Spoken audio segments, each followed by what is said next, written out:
nous sommes satisfaits pour au moins deux choses.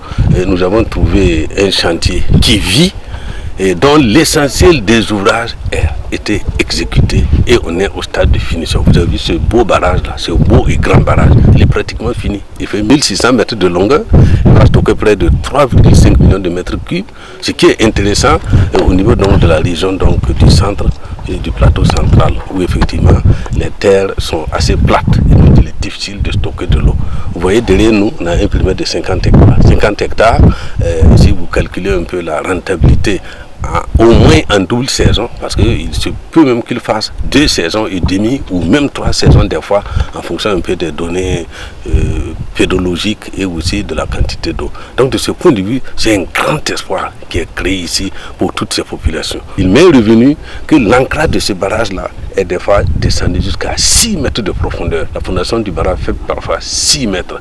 Donc nous pensons que c'est vraiment des précautions qui ont été prises. Vous voyez, il y a ce qu'on appelle un mur de crête, le petit mur que vous voyez là. Tout ça, c'est des éléments donc, de protection et de sécurisation du barrage. Donc, a priori, de par ce qui a été fait et de par les plans et les conceptions que nous avons vues, nous sommes scientifiquement rassurés.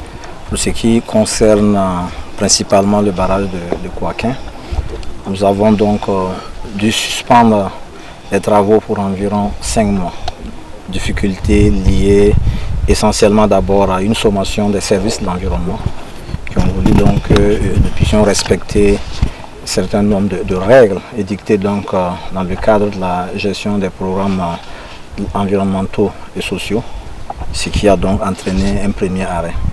Et vous savez aussi que dans le cadre de la gestion de ces programmes de gestion environnementaux et sociaux, il y a des problèmes de dédommagement qui se posent avec les populations.